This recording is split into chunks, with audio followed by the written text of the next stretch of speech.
Halo Sobat JKN, kembali lagi bersama saya Hafiz di podcast Info JKN Tasikmalaya.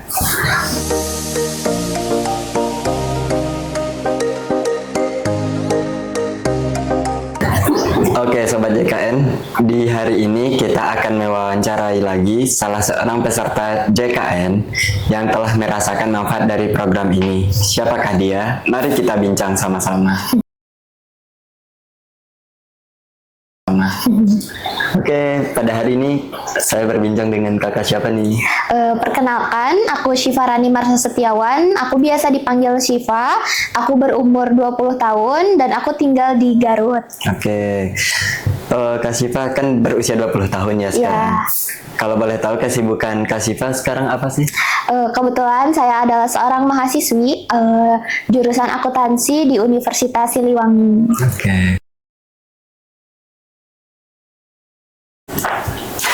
Oke Kak Syifa, langsung aja nih nanya-nanyanya ya. Kan Kak Syifa udah pernah merasakan manfaat dari program JKN sendiri. Kalau boleh tahu Kak Syifa dapat status kepesertaan JKN-nya dari siapa sih? Nah, oke. Untuk status, saya statusnya aktif dan di kelas 2 karena saya ditanggung oleh kedua orang tua saya dan kedua orang tua saya merupakan P3K. Oke, P3K berarti sebelum jadi P3K pun sudah ditanggung ya Kak? Iya, betul.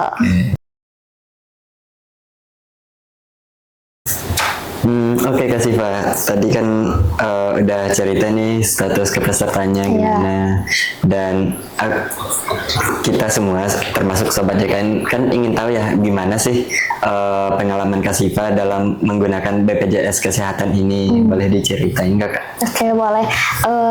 Aku baru 2 kali memakai BPJS Kesehatan. Yang pertama untuk periksa mata, yang kedua periksa gigi. Gitu, Pak. Oke, ada 2 kali ya. Mau tahu nih Kak gimana sih cerita Kakak yang untuk mata dulu nih? Mata, boleh. Nah, untuk cerita pengalaman memakai BPJS untuk periksa mata tuh yang pertama aku cek dulu ke Paskes 1 ke puskesmas yang terdekat, yaitu di Puskesmas Malangbong. Lalu di Puskesmas Malangbong mendapat karena emang kurang lengkap untuk periksa mata, jadi dirujuk ke Rumah Sakit Jasa Kartini. Kenapa dirujuknya ke Jasa Kartini Kak? Karena rumah aku di Malangbong gitu ya Pak, jadi deketnya ke Tasik Kota daripada ke Kabupaten Garut, jadi dirujuk ke Jasa Kartini gitu. Oh, gitu. Oke Kak, terus selanjutnya gimana Kak pas sudah di Jasa Kartini? Nah, pas udah di Jasa Kartininya, udah daftar nomor antrian, ngambil nomor antrian di mobile JKN-nya. Lalu waktu di Jasa Kartini biasa Pak mengantri dulu, terus diperiksa tensi, lalu diperiksa mata kayak huruf, angka gitu. Lalu setelah itu masuk ke ruangan dokternya, diperiksa oleh dokter, dan ternyata alhamdulillah mata saya nggak minus, nggak silinder, dan juga nggak plus. Jadi aman, cuman dikasih resep dokter aja. Lalu nanti ngambil resep dokter ke farmasi, dikasih vitamin sama dokter gitu. Kalau untuk ke polimata, berarti alhamdulillah ya matanya masih terjaga. alhamdulillah masih sehat matanya.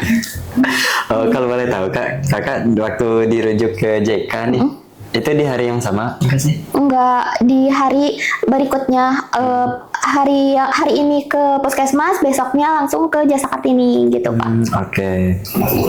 Oke Kak Syifa, Mbak yang barusan kan Kak Syifa nyeritanya yang tentang mata ya. Yeah. Tadi kan Kak Syifa nyeritanya ada 2, yang satu lagi kan tentang gigi nih.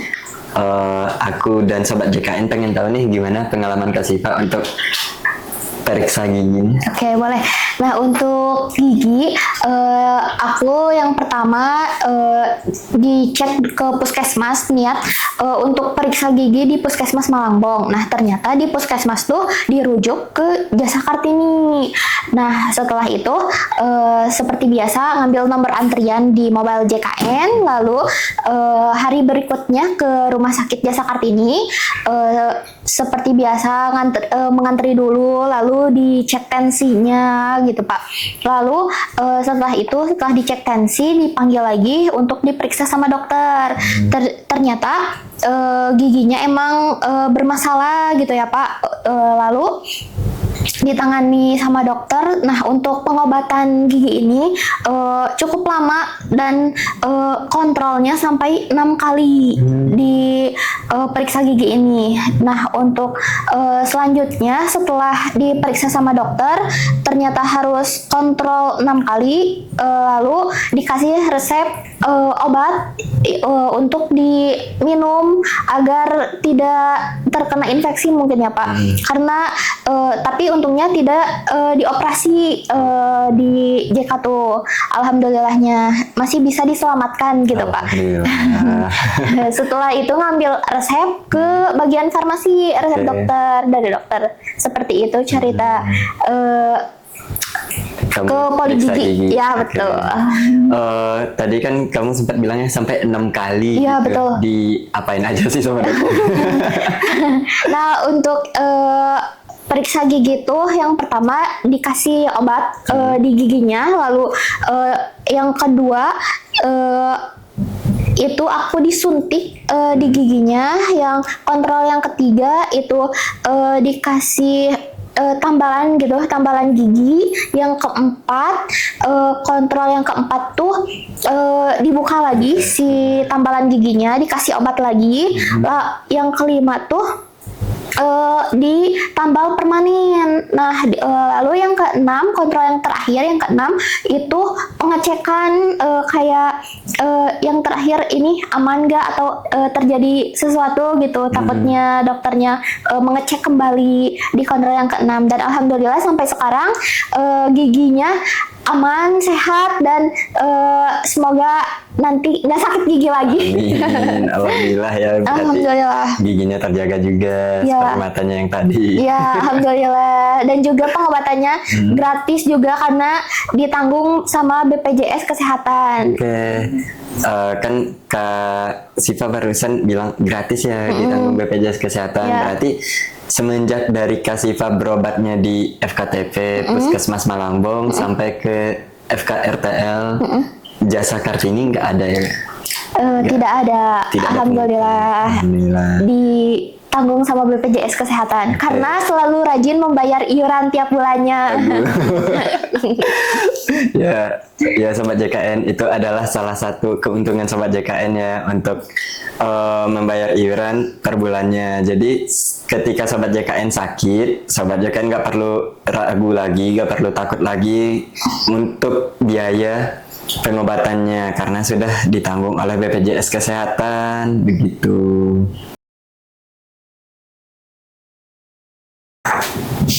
Oke Kak Siva, barusan Kak Siva kan udah nyeritain ya pengalaman Kak Siva yang sangat positif saat berobat dengan menggunakan BPJS Kesehatan. Pengen tahu nih, gimana sih pelayanan rumah sakit dan puskesmas kepada Kak Siva? Alhamdulillah untuk pelayanan di puskesmas dan Jasa Kartini dari awal dari Puskesmas Malangbong hingga dari Rumah Sakit Jasa Kartini itu sangat mudah, sangat membantu. Bapak Ibu di puskesmas juga sangat membantu untuk dirujuk ke Rumah Sakit Jasa Kartini, dan di Jasa Kartini pun sangat mudah prosesnya, layanannya pun sangat membantu untuk kita berobat di Rumah Sakit Jasa Kartini tersebut. Oke. Menurut Kak Siva nih, berobat menggunakan BPJS itu ribet nggak sih? Menurut aku sendiri berobat menggunakan BPJS itu nggak ribet sama sekali kalau kita mengikuti alurnya atau SOP yang ada dari BPJS-nya sendiri. Oke. Oke Kak Siva, tadi kan Kak Siva udah nyeritain nih pengalaman Kak Siva selama menggunakan BPJS Kesehatan untuk periksa mata dan periksa giginya juga. Ada nggak sih Kak Siva harapannya nih untuk BPJS Kesehatan dan Vaskes Mitra kami? Oke, harapannya semoga BPJS Kesehatan dan Vaskes Mitra terus memberikan layanan yang terbaik dan mudah bagi masyarakat luas. Yuk Sobat JKN yang belum aktif kepesertaannya, mari diaktifkan biar merasakan manfaat program JKN seperti aku. Oke, terima kasih banyak ya Kak Siva sudah hadir di podcast kami pada kali ini. Oke Sobat JKN, terima kasih juga untuk yang sudah menonton podcast ini hingga akhir. Dari semua pembahasan ini bisa kita tarik kesimpulan bahwa Kak Siva merasakan banget dan merasakan betul nih manfaat dari program JKN itu sendiri. Karena sebagaimana slogan dari BPJS Kesehatan yang terus digaungkan adalah transformasi mutu layanan yang mudah, cepat, dan setara untuk seluruh masyarakat Indonesia. Terima kasih dan sampai jumpa lagi di podcast selanjutnya. See you.